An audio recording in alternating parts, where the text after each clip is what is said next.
طلع البدر علينا بالسنيات الوداع وجب الشكر علينا ما دعا لله.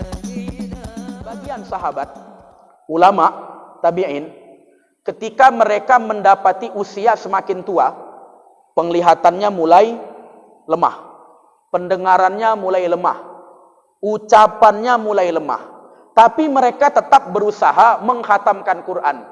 Caranya gimana?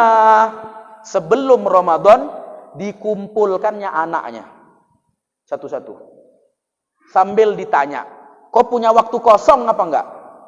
Punya ayah. Kenapa? Kau bacakan Quran untuk ayahmu ini, ayah gaji. Itu solusi dari ulama. Jadi kalau kita tak bisa baca Quran, setidaknya ada orang yang membacakan kita Quran khatam minimal sekali. Siapa yang paling bagus? Ya anak kalau bisa. Cuman rasanya kalau kita bilang anak, payah. Payah. Waktu kita tengok, iya dia baca Quran. Waktu kita tinggal, tutupnya Quran tadi. Nanti waktu kita mau datang ke kamarnya, baru pura-pura lagi baca Quran. Tapi tetap solusinya cari orang supaya mau membacakan Quran. Dah, tanya siapa berarti? Cari ulama, cari ustadz, cari orang soleh, cari anak santri kalau tidak. Maka bilangkan ke dia, dek, ini Wak besok Ramadan full kerja. Maka minta tolong kau bacakan Quran untuk Wak ya. Nih Wak kasih cepek. Wak kalau cuman cepek 10 juz lah. Maumu berapa? Gopek, deal, nggak ada masalah, nggak ada masalah.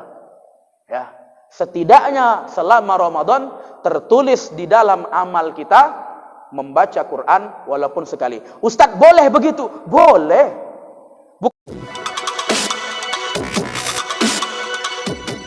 Assalamualaikum warahmatullahi wabarakatuh. Alhamdulillah wa musalliyan ala rasulillah Sayyidina Muhammad ibni Abdullah wa ala alihi wa sahbihi wa man walah wa la hawla wa la quwwata illa billah. Ashhadu an la ilaha illallah wahdahu la syarika lah wa ashhadu anna sayyidana Muhammadan abduhu wa rasuluh. Allahumma la sahla illa ma ja'altahu sahla wa anta ya hayyu ya qayyum taj'alul hazan idza syi'ta sahla. Allahumma rzuqna ikhlasan niyati lillahi ta'ala. Allahumma aghnina bil ilm wa zayyinna bil hilm wa akrimna bit taqwa wa jammilna bil afiyah ya arhamar rahimin. Amma ba'du. Bapak Ibu, orang-orang tua kami, para tuan-tuan guru, semuanya yang hadir pada pagi hari ini, yang insyaallah kita semuanya adalah orang-orang yang dimuliakan oleh Allah Subhanahu wa taala. Bersyukurlah kita kepada Allah atas segenap limpahan rahmatnya, nikmatnya maupun amanahnya. Mari sama-sama kita bersolawat pada baginda Nabi kita, Nabi besar Muhammad sallallahu alaihi wa alihi wa sahbihi wasallam. Seraya kita mohonkan kepada Allah solawat yang kita bacakan ini agar kiranya disampaikan Allah kepada beliau. Dan kita berharap kepada Allah, moga-moga kita semuanya nanti adalah orang yang pantas untuk diberikan syafaat di hari kiamat kelak. Amin, amin, ya rabbal alamin. Kita berharap kepada Allah Subhanahu wa taala, moga-moga dengan berkah mengaji pada pagi hari ini, jikalau ada yang sakit di antara kita, semoga Allah sembuhkan. Yang punya kesulitan ekonomi, Allah lapangkan. Yang punya banyak hajat, Allah kabulkan. Ala hadhihi niyah wa ala kulli niyatin salihah wa husnil khatimah. Al-Fatihah. A'udzu billahi minasy syaithanir rajim. Bismillahirrahmanirrahim. Alhamdulillahi rabbil alamin. Ar-Rahmanir Rahim. Maliki yaumiddin. Iyyaka na'budu wa iyyaka nasta'in. Ihdinas siratal mustaqim. Siratal ladzina an'amta 'alaihim ghairil maghdubi 'alaihim waladdallin. Rabbi ighfirli wa liwalidayya. Amin. Oke. Ini sampai jam 7 ya, sampai jam 7. Saya baru pertama kali nih yang modelnya begini.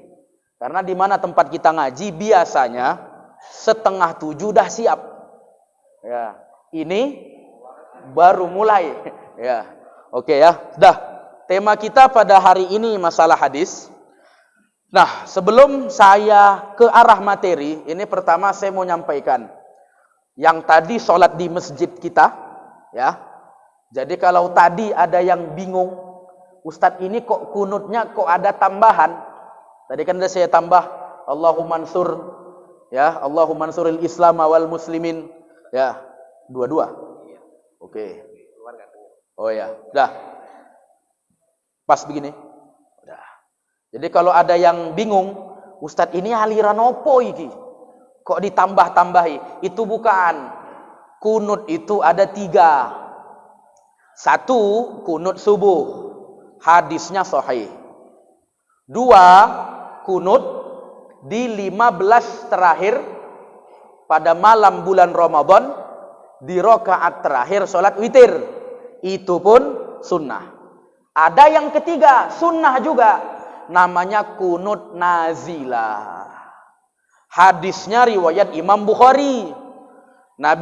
Sahabat menyatakan, kanan Nabi idza da'a li ahadin aw li qaumin da'a fi raqatil akhirah. Nabi itu kalau mendoakan orang lain atau mendoakan satu kaum tertentu, maka Nabi doakan kapan? Di rakaat terakhir setiap sholatnya. Dikenal dengan nama kunut nazilah. Kenapa saya tambahkan itu? Karena melihat kondisi, khususnya saudara-saudara kita yang ada di Yaman dan yang ada di Palestina saat ini masih dalam keadaan susah, dalam keadaan perang. Karena ini sunnah Nabi untuk didoakan, maka saya bawa itu di dalam rakaat kedua salat subuh dalam bentuk kunut subuh plus kunut nazilah. Nah, jadi begitu. Jadi bukan aliran sesat, bukan. Itu kunut memang dianjurkan. Dan kunut nazilah salat apapun boleh. Mau sunnah, mau wajib, mau subuh, zuhur, asar, maghrib, isya, Jumat, sunnah ataupun boleh. Yang enggak boleh kunut waktu salat jenazah itu aja. Ya, karena enggak ada iktidalnya. Jadi begitu ya. Sudah. Baru kita masuk kepada penjelasan inti. Nah, di bulan Ramadan biasanya, di bulan Ramadan, keluar nanti dari Ramadan, ada hadis yang populer dipakai oleh para khotib waktu Idul Fitri. Jadi waktu khotib tadi menyampaikan khutbah, dia biasanya menyebutkan tentang hadis di mana siapa yang keluar dari bulan Ramadan, maka dosanya bagaikan bayi yang baru dilahirkan emaknya. Kan begitu dalam riwayat. Alladzi waladathu ummuh. Jadi istilahnya orang yang keluar dari Ramadan, dosanya bagaikan bayi yang baru lahir, alias tanpa dosa. Itulah hadis yang sering dipakai khotib waktu Idul Fitri. Pertanyaannya, yang hadir sholat Idul Fitri, ya, rata-rata yang hadir itu yang sering sholat, apa yang jarang sholat? Ya, yang jarang apa yang sering? Jarang. Sampai kita baru tahu kalau dia tetangga kita.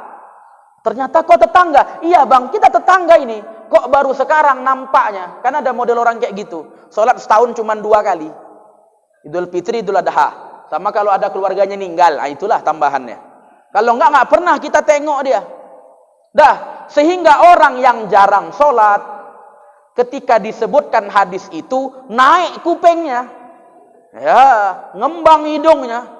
Oh, berarti tanpa dosa lah aku ini. Lebaran. Akhirnya bertandang ke sana kemari, jauh dekat berangkat dia waktu zuhur tidur. Enggak sholat. Kenapa enggak sholat? Alasannya kecapean. Kan ini sering kita temukan. Ya. Jadi pertanyaannya, makna hadis itu yang mana yang mendapatkan dosa, ya, alias dosanya itu bersih, yang mana? Cek dalam kitab Tuhfatul Asyraf. Ternyata ada berentet itu. Kalau pengen waktu lebarannya dia bersih, cek Ramadannya beres apa tidak. Ustaz, Ramadan masih jauh. Saya bukan mau bahas Ramadan, bukan. Tapi ini kita perlu pahami.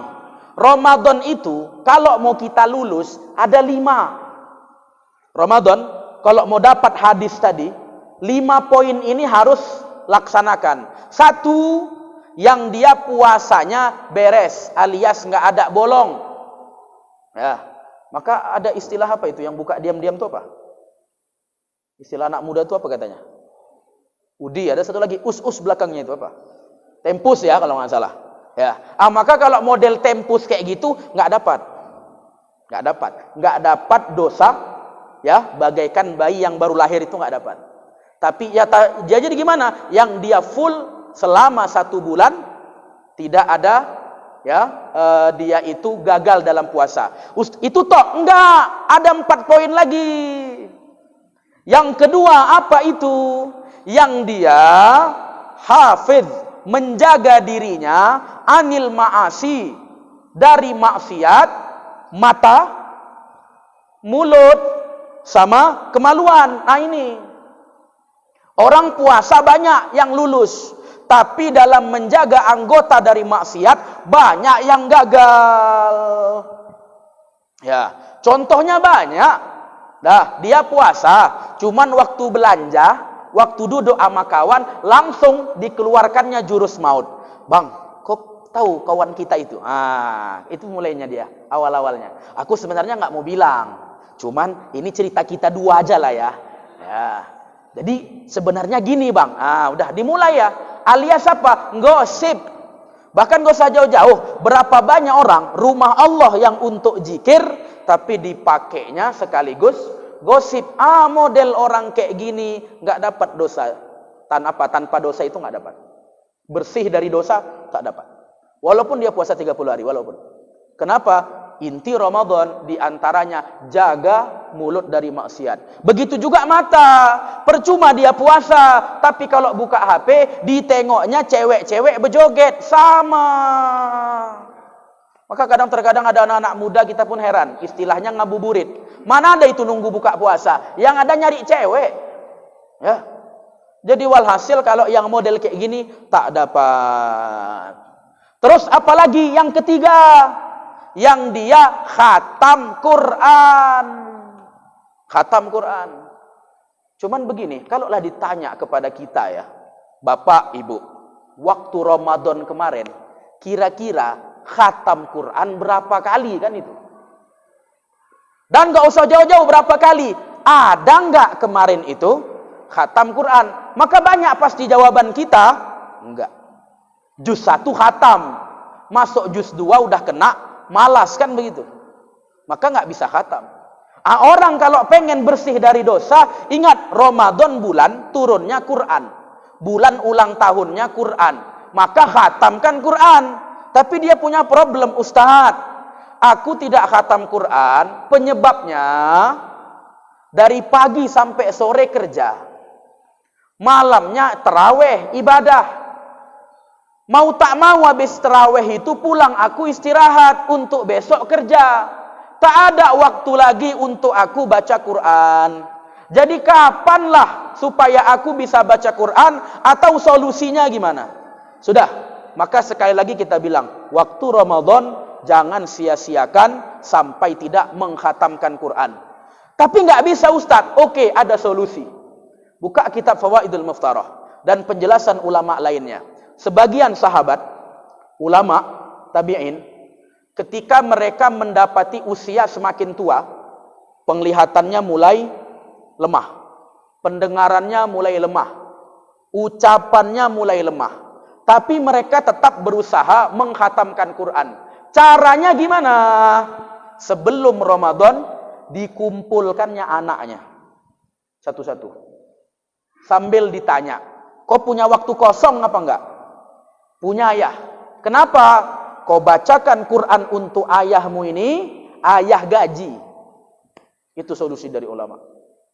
Jadi kalau kita tak bisa baca Quran, setidaknya ada orang yang membacakan kita Quran khatam minimal sekali. Siapa yang paling bagus? Ya anak kalau bisa. Cuman rasanya kalau kita bilang anak, payah. Payah. Waktu kita tengok, iya dia baca Quran. Waktu kita tinggal, tutupnya Quran tadi. Nanti waktu kita mau datang ke kamarnya, baru pura-pura lagi baca Quran. Ya. Tapi tetap solusinya cari orang supaya mau membacakan Quran. Dah, tanya siapa berarti? Cari ulama, cari ustadz, cari orang soleh, cari anak santri kalau tidak. Maka bilangkan ke dia, dek, ini Wak besok Ramadan full kerja. Maka minta tolong, kau bacakan Quran untuk Wak ya. Nih Wak kasih cepek. Wak kalau cuman cepek 10 juz lah. Maumu berapa? Gopek, deal, nggak ada masalah. Nggak ada masalah. Ya, setidaknya selama Ramadan tertulis di dalam amal kita membaca Quran walaupun sekali. Ustadz boleh begitu? Boleh. Bukan terhitung menjual ayat, bukan. Kita bukan beli ayat, tapi yang kita upah adalah jeripayahnya, keringatnya, itu yang kita upah, bukan Qurannya. Itu solusi dari ulama. Maka pengen saya sampaikan dari ini, Bapak Ibu udah punya planning, udah punya persiapan besok Ramadan. Kalau memang tak mampu, dari sekarang solusinya udah saya buat. Intinya jangan sampai Ramadan tidak khatam Quran walaupun cuma sekali. Oke. Terus apalagi selain baca Quran, ada yang keempat, yang dia malam harinya ibadah. Saya nggak bicara tahajudnya, saya nggak bicara ibadah di tengah malamnya, enggak. Minimal terawihnya full, itu aja. Minimal terawihnya full. Tapi nggak tahu ya, saya nggak tahu di daerah kita, di masjid kita saya nggak tahu.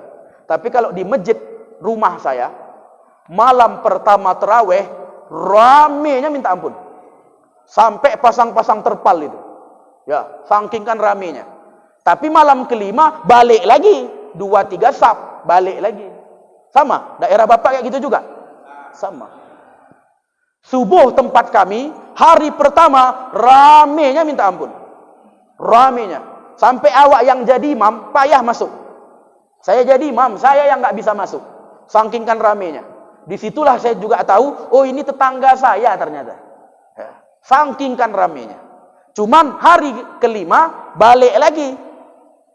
Sama juga tempat Bapak begitu. Apa bersaudara sama orang daerah saya? Ya, kok sama? Model-model yang awal toh, pertengahannya enggak dapat itu. Enggak dapat hadis yang tadi, enggak dapat. Tanpa dosa enggak dapat. Berarti yang mana? Yang malamnya full. Dah, saya di sini enggak bicara rakaat ya. Mana 2, 3 atau 11. Cuman kalau kita bicara dalil, yang paling benar 20. Ya, itu bisa. Cuman saya dalam hal ini kita tidak bicara itu. Dah, cuman terkadang saya pahami, pantaslah masyarakatnya begitu. Terkadang ustadznya bahkan lebih parah. Ya, ada beberapa kawan kita nelpon, "Assalamualaikum Ustadz." "Waalaikumsalam. Ustadz malam ini ceramah di mana tarawih?" "Nggak ada. Kayaknya sama anak-anak di pesantren." "Gini Ustadz, malam nanti bisa nggak gantikan aku di masjid sini?" "Oh ya udah. Abang di mana?" "Aku di masjid lain Ustadz, ada 2 jadwal." "Abang kenapa nggak di masjid yang itu aja? Yang itu 2-3 Ustadz. Yang sana 11, aku yang ke 11. Biar Ustadz ke yang 2-3. Oh pantaslah masyarakatnya awalnya ibadah, tengah akhirnya enggak. Wong model ustadznya aja begitu. Jadi di sini kita temukan. Maka walhasil 4 poin, ingat. Yang kelima baru yang dapat Lailatul Qadar.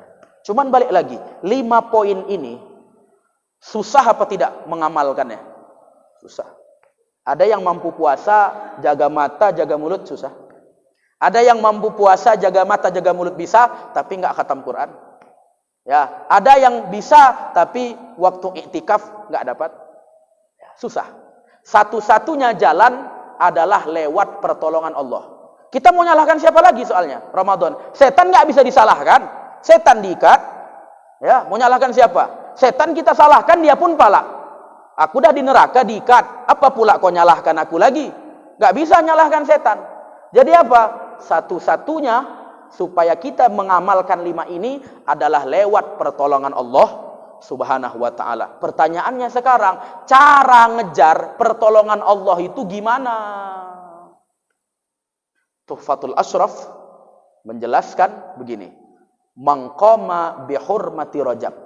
Siapa dia berusaha ibadah di bulan Rajab. Usaha dia ibadah di bulan Rajab. Rajab itu kapan? Ini dah hari ke-9 kalau nggak salah. Ya. Jadi siapa dia yang berusaha ibadahnya di bulan ini? Bukan Ramadan, enggak, bulan ini. Waffaqahullah li hurmati syahri Sya'ban. Allah tolong dia besok untuk ibadah di bulan Sya'ban. Dah. Kalau dia Sya'bannya beres, Allah tolong di bulan Ramadan. Maka kalau pengen Ramadan kita beres, startnya dari bulan Rajab, dari bulan ini. Ini dah hari ke-9. Ustadz, apa ibadah di bulan Rajab? Pertama, istighfar. Ya. Ini bulan Allah, maka perbanyak istighfar. Berapa kali? Minimal 100 kali. Minimal 100 kali. Cemana Ustadz istighfarnya? Terserah. Mau yang panjang boleh. Astaghfirullahaladzim alladzi la ilaha illa huwal hayyul qayyum wa atubu ilaih. 100 kali itu? Iya. Ustadz dipendekkan sedikit bisa? Bisa. Astaghfirullahaladzim 100 kali. Ustadz dipendekkan lagi bisa? Bisa. Astaghfirullahalazim, astaghfirullah 100 kali. Ustaz dipendekkan lagi bisa? Itu minta ditendang. Ya, masa astaghfirullah minta dipendekkan lagi? Nah, itu minimal 100. Cuman ada yang khusus bacaannya. Ada. Ini yang mau ngamalkan monggo, yang enggak pun ya udah. Yang menjelaskan ini bukan saya. Yang menjelaskan namanya Wahab bin Munabbih. Beliau ini tabi'in, generasi setelah sahabat, dan Imam Bukhari, Muslim, para perawi hadis itu mengambil hadis diantaranya kepada beliau. Ingat ya, perawi hadis dalam membuat kaidah hadis sahih itu enggak main-main. Sekali aja ditemukan ulama tadi atau perawi tadi minum pakai tangan kiri, hadis tadi langsung jadi dhaif. Sekali aja. Sekali aja. Bahkan kalau 2 kali, sering dia melakukan makruh, bisa jadi palsu. Bayangkan. Minum sekali aja, tangan kiri, hadisnya langsung jadi dhaif. Bapak Ibu, kita ini, kalau jadi perawi hadis, udah berapa kali minum pakai tangan kiri? Secara hadis kita nggak diterima lagi. Dah. Bayangkan, begitulah ketatnya dalam menyusun masalah hadis, berarti ini orang bukan sembarangan. Tabi'in lagi. Hadis kalau ke Nabi namanya marfu. Kalau ke sahabat namanya mauquf. Kalau ke tabi'in namanya maqtu. Ini yang bilang tabi'in. Ya, bisa dikatakan gurunya Imam Bukhari, Muslim dan perawi hadis lainnya. Apa yang beliau jelaskan? Man lazama. Siapa dia yang istiqomah baca istighfar ini 70 kali di pagi dan sore atau siang dan malam. Berarti kalau 70 sehari semalam kali 2 berapa? 140. Apa itu? Apa itu? Ya, lam tamassan naru jilda. Api neraka tidak akan menyentuh kulitnya. Itu yang bilang Wahab bin Munabbih. Apa bacaannya? Rabbiu firli warhamni watub alayya. Itu. Rabbiu firli warhamni watub alayya. Sekali lagi ya. Rabbiu firli warhamni watub alayya. 70 kali. Ya, sehari semalam 2 kali dibaca. 7 per 1 kali 70. Dah. Kenapa? Dalam istighfar itu muatannya 3. Rabbiu firli, ya Allah ampunkan aku. 1, minta ampun berarti. 2, warhamni, sayangi aku, minta rahmat. 3, watub alayya, terimalah tobatku. Jadi minta dikabulkannya tobat. Dalam kalimat singkat itu muatannya 3. Kata beliau, lam tamassan naru jilda. Api neraka tak akan menyentuh kulitnya. Ustadz, betul kalau orang amalkan itu bakal aman dari api neraka? Iya. Betul itu? Iya. Tapi ingat, catatannya yang istiqomah. Istiqomah itu sulit. Saya mungkin kalau ngasih amalan kepada Bapak, mungkin Bapak hari ini bisa menyelesaikannya, tapi belum tentu besok. Ada orang paginya semangat, sorenya malas. Sorenya semangat, paginya malas. Paginya ingat, sorenya lupa. Sorenya ingat, paginya lupa. Hari ini semangat, ingat, besoknya lupa, malas. Pasti begitu. Maka istiqomah ini yang paling sulit. Tapi kita berharap kepada Allah, moga-moga kita semuanya mampu untuk istiqomah mengamalkannya. Amin ya rabbal alamin. Ingat yang satu tadi ya. Apa tadi bacaannya? Bighfirli warhamni. 2, baca doa. Ini doa hadis riwayat Imam Ahmad. Apa itu doa Nabi kalau memasuki Rajab Sya'ban? Allahumma barik lana fi, bukan fi ma razaqtana. Fi ma razaqtana doa makan. Fi Rajabah wa Sya'ban wa ballighna Ramadan. Itu hadis riwayat Imam Ahmad dibaca oleh Nabi. Allahumma ya Allah, barik lana, berkahi kami. Fi Rajabah wa Sya'ban, di bulan Rajab dan Sya'ban, wa ballighna, dan sampaikan kami nanti di bulan Ramadan. Maka saya minta khususnya bagi kita semua, terutama yang menjadi imam, kalau bisa di setiap sholat, sehabis sholat, jangan lupa menambahkan doa itu. Allahumma barik lana fi Rajab wa Sya'ban wa ballighna Ramadan. Tolong kalau bisa jangan lupa.